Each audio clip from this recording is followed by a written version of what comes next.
নমস্কাৰ মৰমৰ ভিউৱাৰসকল দেৰিকৈ হ'লেও আজি এটা ভিডিঅ' লৈ আহিছোঁ প্ৰিন্সেছ কাটত যে ফৰ্মাটো কাটিং কৰি দেখুৱাইছিলোঁ সেই ফৰ্মাটোৰ পৰা আজি মই ব্লাউজ কাটিং কৰি দেখুৱাম 34 সাইজৰ ব্লাউজ হয় আৰু আস্তাৰটো কিয় এনেকৈ লৈছোঁ জানানা এটা ভিউৱাৰ্ছে কমেন্ট কৰি জনাইছিলে যে দাদা কাপোৰটো চিলোৱাৰ পিছত আস্তাৰটো কিয় সৰু হৈ যায় তো আস্তাৰটো এই কাৰণতে সৰু হৈ যায় আমি ইস্ত্ৰি মাৰি কেনে ঠিক কৰি প্লেন কৰি লওঁ না ধোৱাৰ পিছত আস্তাৰটো নিশ্চয় কমি যায় তাৰ কাৰণে আস্তাৰটো সদায় নাই কসমছ কৰি ল'ব চাব মই তো কাটিং কৰি দেখুৱাই আছোঁ তো 14 ইঞ্চি লম্বা আছে আমি 15 ইঞ্চি ল'ম 1 ইঞ্চি চিলাই কাৰণে লাগিব এটো বেক পাৰ্ট কাটি আছোঁ ঠিক আছে সিধা কৰাৰ কাৰণে দুফালে 15 মাৰি ল'ম আৰু আমাৰ মহৰা কাৰণে 6 ইঞ্চি ঠিক আছে ডাউন আছে আমাৰ 10 ইঞ্চি তো আমি 11 ইঞ্চিৰ মাৰ্জিন মাৰিম যেটো ওপৰত হাফ ইঞ্চি তলত হাফ ইঞ্চি চিলাই যাব 1 ইঞ্চি চিলাই গুচি যাব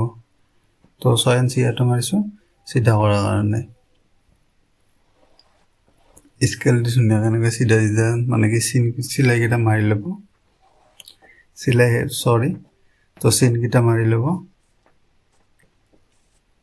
আৰু ডাউনৰ চিনটো মাৰি ল'ব এটো অলপ মাৰি ল'লে হ'ল কমপ্লিট নামাৰিলে কথা নাই তো মহৰা আছে আমাৰ কিমান 11 হলে আমি 5.5 ইঞ্চি দিব লাগিব ঠিক আছে ইয়াতো আমি 5.5 ইঞ্চিতে মাৰিম দাগি এতিয়া আমাৰ পাৰফেক্ট সিধা সিধা হয় আৰু যদি এল স্কেল থাকাটো কথা নাই মাৰিলে হ'ব তো 34 4 ভাগৰ এক ভাগ হল আমাৰ 8.5 ঠিক আছে তো ইয়াতে আমি 13 ইঞ্চি সিলাই কাৰণে লম তলত আমাৰ কমৰ আছে 30 ইঞ্চি তো 30 ইঞ্চি হলে 7.5 হয় কিন্তু 8.5 হতে লৈছে 1 ইঞ্চি টেকিনৰ কাৰণে আৰু 1.5 ইঞ্চি আমি সিলাই কাৰণে আৰু ইয়াতে আমি 13 ইঞ্চিত মাৰিছো এটা একদম বহুত সৰু হ'ব প্ৰিন্সেছ কাটৰ মানে কি আমাৰ সৰুকে বিচাৰিছে কান্ধাটো 1 ইঞ্চি থাকি যাব সিলাই তিলাই মাৰি কেনে তো তলত 4 ইঞ্চি মাৰিছো তো চাইলক সিধা চিনটো ধুনীয়া মাৰি লব এটো বডিৰ আমাৰ অৰিজিনাল চিন আৰু আমাৰ এটো এলাও ইয়াতে আমাৰ কাটিং হ'ব কাটিং কৰোতে এটো মন ৰাখিব যে এলাও কাপোৰটো আপুনি ৰাখিবই তো হেতু ৰাখাটো বহুত জৰুৰী হয় যেন পাহৰি না যায় তাৰ কাৰণে আমি ডাবল চিন মাৰি দিম আৰু এটা 1.5 ইঞ্চিৰ কাৰণে প্ৰিন্সেছ কাট যোনটো আমাৰ মানে কি জুঙা হ'ব না হেতু আমি 1.5 ইঞ্চি উঠাই কেনে লৈছো এসব সমানে 4 ইঞ্চি নহয় এনেকৈ ভাঁজ কৰি ল'ব 1 ইঞ্চি হ'ব ইয়াতে টেকিন আৰু 3 ইঞ্চি আমাৰ টেকিনটো ওপৰত উঠিব বহুত বেছি ওপৰত উঠাই নিলে তো টেকিনটো দিয়া কোনো লাভে নহব 3 ইঞ্চিতে আপোনালোকে টেকিনটো উঠাই ল'ব আৰু ইয়াতে 1.5 ইঞ্চি ল'ব আৰু ইয়াতে আপোনালোকৰ ল'ব 3 ইঞ্চি সাইজ ধুনীয়া আছে ৰাউন্ড শেপত চিন মাৰি দিব দেখিলে নহয় তো এটা ফটাফট কাটিং কৰি মই দেখুৱাই দিম আপোনালোকক সাইজ আৰু ইয়াতে মানে হাফ ইঞ্চি উঠাই ল'ব কিয় হাফ ইঞ্চি উঠাই ল'ব জানা না এতিয়া আমি টেকিনৰ সিলাইটো মাৰিম হেতু সাইডে আমাৰ নামি যাব বুজি পাইছে এতিয়া হলে আমাৰ কি হয় বহুতৰ যে পিঠিটো ওলাই যাওয়া হয় কি কাৰণ ওলাই যাওয়া হয় এইটো সাইড উঠাই মানে কি উঠাই নিদিয়ে দিয়াৰ ফলত পিঠিটো ওপৰ ফালে উঠি যাব আৰু সেই সাইডটো মানে কি আমাৰ যোনটো মাজৰ জইন এই জইনটো আমাৰ তল ফালে নামি যাব বহুত টেকনিক আছে কাপোৰ কাটিং কৰা মোৰ যদি চেনেল নতুনকৈ সাবস্ক্ৰাইব কৰি ল'ব বহুত ধৰণৰ কাটিং শিকোৱা আছে চিলাই শিকোৱা আছে কেনেকৈ চিলালে পাৰফেক্ট হ'ব তো এইটো যেতিয়া চিন মাৰিব তো ফৰ্মাটো লৈছো মই এইটো ফৰ্মাটো কাটিং কৰা ভিডিও চাও নাই যে আপুনি চাই চাব পাৰে তো ইয়াৰ আগৰ ভিডিওতে মই ফৰ্মা কাটিং কৰা ভিডিও আছে আৰু বহুত দিন হল ভিডিও দিয়াৰ দেৰি হল কাম আছিল মোৰ সেইকাৰণে দিব পৰা নাছিলো সৰি তো যেতিয়া ফৰ্মাত আপোনালোকে মাৰ্জিন মাৰিব তো হাতটো যেন পুৰা মাজত ধৰি ৰাখিব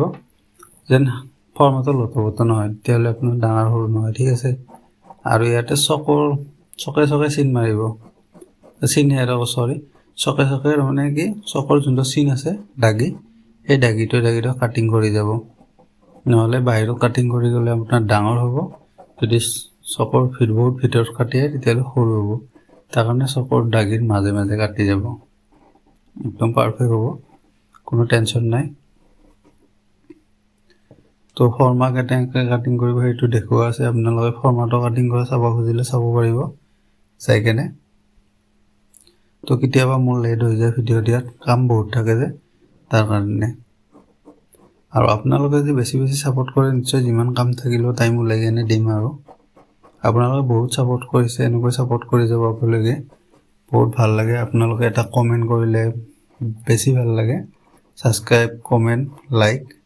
কমেণ্টে মই ৰিপ্লাই কৰোঁৱে, যি মানে সুধিব লগা থাকে কমেণ্ট কৰি সুধিব, নিশ্চয় মই ৰিপ্লাই কৰিম কমেণ্টৰ। বুজি পাইছে নহয়? আৰু কেনেকুৱা ধৰণৰ ভিডিঅ' চাই কমেণ্ট কৰি জনাব। ডিজাইন চাই ভাল পায় নে কাটিং চাই ভাল পায়? আৰু চিলাইটো হ'ল আপোনাৰ মেইন। চিলাইটো ধুনীয়াকৈ শিকোৱা আছে। আপোনালোকে চাদৰত কেনেকুৱা পটি লগায়, মেখেলাত কেনেকৈ কাপোৰ লগায়, সেইবিলাক চাব পাৰিব। তো হাতৰ লম্বা আমাৰ 11 ইঞ্চি আছে, তো 10 ইঞ্চিত মাৰিছোঁ। আৰু এইটো যে মাৰিছোঁ দেখা নাপালে চাগে, এইটো 3.5 ইঞ্চিত মাৰিছোঁ। ঠিক আছে। কেতিয়াবা আকৌ কেমেৰা প্ৰব্লেম হৈ যায় ন, মাথাটো আগত আহি যায়, সেইকাৰণে চৰি। তো এইটো 3.5 ইঞ্চিত আছিলে, এইটো দাগি মিডিলত দাগিটো। আৰু হাতৰ আছে মোৰ 10 ইঞ্চি ডাউনত, তো 5 ইঞ্চিত মাৰিছোঁ। আৰু ইয়াতো তেনেকৈ 1.5 ইঞ্চিতে মাৰিছোঁ। ঠিক আছে। এনেকুৱা চেপ স্কেল আছে, চেপ স্কেলৰ ওপৰৰ একদম ওপৰৰ চেপটোৰ পৰা ওপৰৰ যোনটো চিন আছিলে সেইটোৰ পৰা মানে আমাৰ 5 ইঞ্চিত দাগিটোলৈকে আপুনি মাৰ্জিনটো মাৰি নিব। আৰু এইটো ডাঙৰটো বুজি পাইছে, নিশ্চয় দেখিছে। ঠিক আছে। কাপোৰটো উল্টা চাইড কৰি ল'ব, চিধা চাইডটো ভিতৰ ফালে ল'ব। তো হাতটোতো হাতৰ ফালে বহাই ল'ব, সেইটো তাতে কাটিব লাগিব। আৰু এই পাৰ্টকেইটা যেনেকৈ মিলে, মই যেনেকৈ মিলাইছোঁ চেম তেনেকৈ মিলাই ল'ব। আপোনাৰ নিমিলিব পাৰে, কাপোৰ কম থাকিলে বা কাপোৰ বেছি থাকিলে ভালকৈ মিলিব পাৰে। আৰু কাপোৰ যদি বহুত কম থাকে তেতিয়াহ'লে মাজত যোনটো পাৰ্ট আছে সেইটো পাৰ্ট 2 টুকুৰা কৰি দিব, তেতিয়া নিশ্চয় আহি যাব। ঠিক আছে। ফটাফট পাৰ্টকেইটা কাটি লৈ আছোঁ।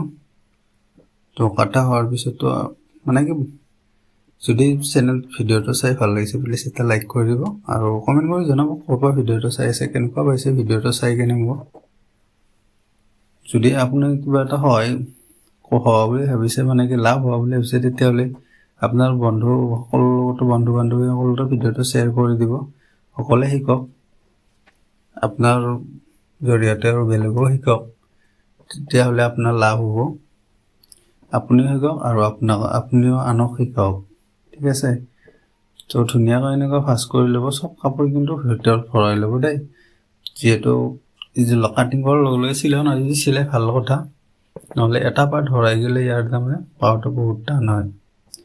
সেইকাৰণে কমপ্লিট মানে কি মই সোমাই দেখুৱাই আছোঁ আপোনালোকক।